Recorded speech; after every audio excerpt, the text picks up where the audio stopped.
E aí, pessoal, tudo bem com vocês? Eu sou Rui Monteiro, começando agora mais um vídeo do canal Rankings do Futebol Brasileiro. E se você é novo por aqui, seja muito bem-vindo ao canal. Espero que você goste do vídeo de hoje, né? Espero que você curta o material que a gente sempre traz aqui. Já conto com a audiência de vocês aí para os vídeos que estão por vir, né? A gente está sempre trazendo material novo aqui, conteúdo bacana sobre o futebol nacional, né? Seja temas relacionados com a história, seja temas relacionados com a atualidade, né? Então, espero que vocês gostem. Já vou pedindo logo o like aí, tá? Para você se inscrever no canal, acionar o sininho, porque com certeza não vai se arrepender, porque o trabalho que a gente faz aqui é muito bacana e você vai gostar, tá bom? Vocês estão vendo aí já o tema do vídeo de hoje, que é o seguinte: são 6 confrontos mais repetidos da história do Campeonato Brasileiro entre 1967 e 2019. Esse vídeo está sendo colocado na internet aqui entre a quarta e a quinta rodada do campeonato de 2020, mas eu peguei o recorte até o final da edição de 2019 para a gente ter um parâmetro melhor, porque quando começa a competição, um confronto vai passando o outro, né? E alguns aqui já até tiveram esse ano, mas eu não estou incluindo aqui no retrospecto, tá certo? E o que me motivou a fazer esse vídeo é que tanto na quarta quanto na quinta rodada, né, nós vamos ter clássicos nacionais, jogos importantes de peso para o campeonato atual, que vocês vão ver que está aqui no vídeo de hoje, né? Ou seja, são jogos aí dos que mais aconteceram na história do Campeonato Brasileiro, né? Eu vou deixar um card aqui em cima. Se você estiver vendo esse vídeo, o card não aparecer, atualiza que ele aparece, viu?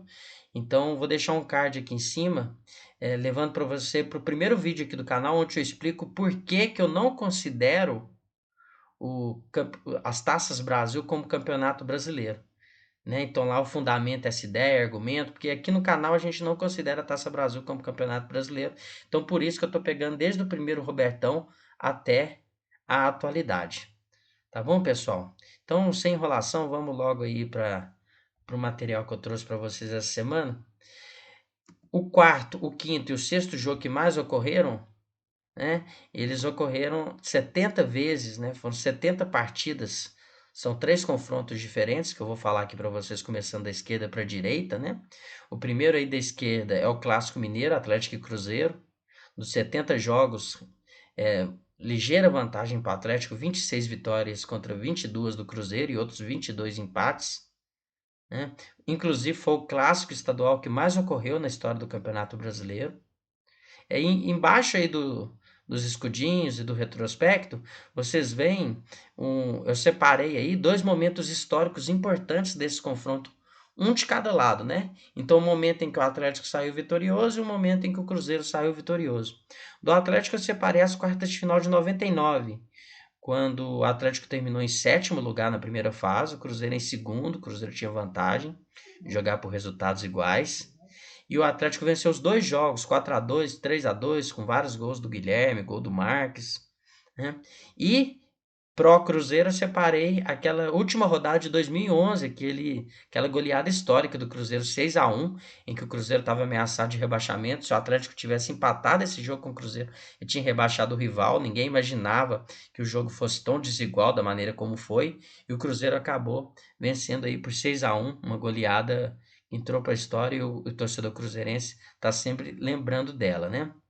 Aí o segundo confronto, que também ocorreu 70 vezes, foi Grêmio e Flamengo, aí com uma vantagem um pouco maior do que o confronto que eu acabei de falar aqui, em, em pró ao Grêmio, né? O Grêmio tem 29 vitórias contra 21 vitórias do Flamengo, uma vantagem até boa, outros 20 empates, né?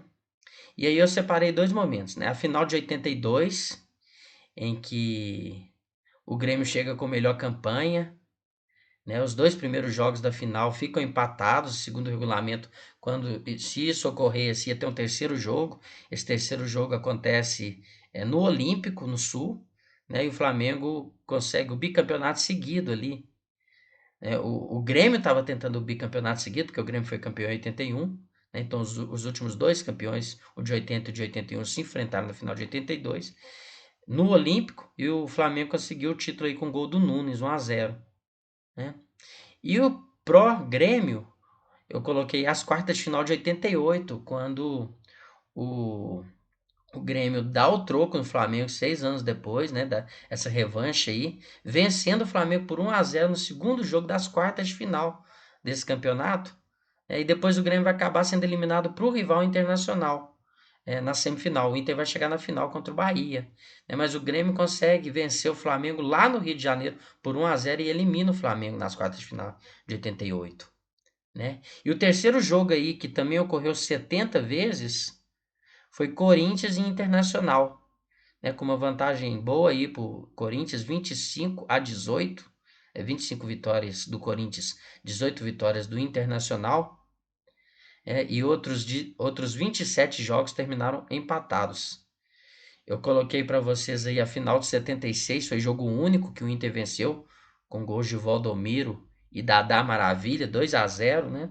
Lá no Rio Grande do Sul, um grande campeonato aí do Internacional, né? E pró-Corinthians, né? Vitória do Corinthians, importante, aí que na verdade não foi uma vitória, mas foi um jogo histórico, aí sempre lembrado, inclusive um jogo polêmico, né? Que foi aquele 1-1 na rodada de número 40 do Campeonato Brasileiro de 2005, quando o Corinthians, faltando 2 rodadas para o fim, conseguiu manter a vantagem. O Corinthians era líder e o Inter vice-líder, 3 pontos atrás. O Corinthians empata esse jogo, com pênalti não dado em cima do Tinga, que os torcedores do Internacional reclamam até hoje, que o Márcio Rezende de Freitas não deu um pênalti claro e ainda expulsou o Tinga, né? De qualquer forma, foi um resultado muito importante para o Corinthians aí. E por esse motivo tá aí também esse 1-1 de 2005, que o Corinthians ganhou, manteve os 3 pontos e aí faltava apenas 2 rodadas, né? E praticamente colocou a mão na taça aí em 2005 com esse empate, que foi lá em São Paulo. Tá certo, pessoal? Agora vocês vão ver o terceiro jogo que mais ocorreu na história do Campeonato Brasileiro, que foi justamente o jogo aí entre as duas maiores torcidas do Brasil, né? Corinthians e Flamengo. Vocês estão vendo aí na tela que o retrospecto é empatado, né? Ou seja, 26 vitórias para cada lado e 19 empates. Eu coloquei para vocês aí um 5-1 ainda nas fases iniciais do Campeonato Brasileiro de 83, aquele mesmo Campeonato Brasileiro que, que o Flamengo vai bem, né? E vence o Santos na final, né? Ele ganhou aí de 5-1 do Corinthians nas fases iniciais. E nas quartas de finais do outro ano, o Corinthians dá o troco, vencendo o Flamengo, inclusive, por 4-1.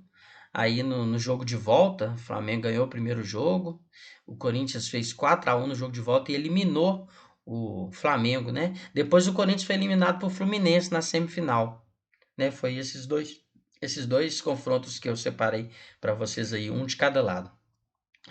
O segundo jogo, o segundo confronto que mais ocorreu na história do Campeonato Brasileiro, que também envolve o Flamengo, não sei se vocês repararam aí, o Flamengo está sempre aparecendo aqui nesse top 6, né? É Flamengo e Santos, que já ocorreu 72 vezes. Teve 26 vitórias do Flamengo, 24 vitórias do Santos e 22 empates. Separei dois momentos aí. A final de 83, em que o Santos ganha o primeiro jogo, mas o Flamengo acaba sendo campeão no segundo jogo, goleando o Santos por 3-0, né? Naquele jogo que entrou para a história como o jogo com o maior público da história do Campeonato Brasileiro, né? 155 mil pessoas no Mineirão, momento histórico do confronto aí. E separei um 3-0 do Santos em 2002, aquele ano mesmo que o Santos saiu da fila do Campeonato Brasileiro aí.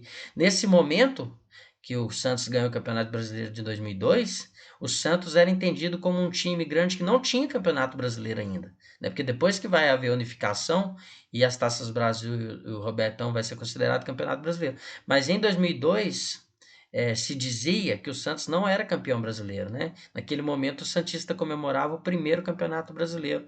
E naquela campanha histórica, né, que surge Robinho, que surge Diego, que surge Renato, que surge Elano, né? Aquele time, mais uma geração dos meninos da Vila. É, o Santos ganha do Flamengo por 3-0, né? Um resultado que ficou marcante também naquela campanha. E o jogo que mais aconteceu na história do Campeonato Brasileiro, vocês já estão vendo aí, é Internacional e Atlético Mineiro. Né? Ocorreu 73 vezes, com 33 vitórias do Inter, aí já uma grande freguesia histórica aí, né? O Atlético não se dá bem proporcionalmente, né, em número de vitórias, ganhou só 21 contra 33 do Inter, né? E eu separei duas semifinais, houve 19 empates nesse confronto, tá, pessoal? Eu separei duas semifinais, a final de 76, jogo único também, era comum naquela época, a semifinal de 76, né? Depois o Corinthians ser campeão. Nessa semifinal aí, gols de Falcão e Batista pro Internacional, né? E a semifinal de 80, em que o Atlético empata o primeiro jogo em 0-0 com o Internacional no Mineirão, e depois vai pro Beira-Rio e vence por 3-0 com 2 gols de Éder Aleixo e um gol de Reinaldo, né? Depois o Atlético vai perder essa final aí pro Flamengo. Tá bom, pessoal? Esse foi o vídeo de hoje aí, espero que vocês tenham gostado, né? Comenta aí embaixo se você sabia que essas partidas já tinham ocorrido tantas vezes, né? Se você sabia que Atlético e Inter era a primeira, né? Era o confronto que mais ocorreu. Tá bom, pessoal? Deixa o like aí, se inscreve no canal se não for inscrito ainda, aciona o sininho, porque essa força agora no início da nossa trajetória aqui no YouTube é muito importante. Tá bom? Um abraço.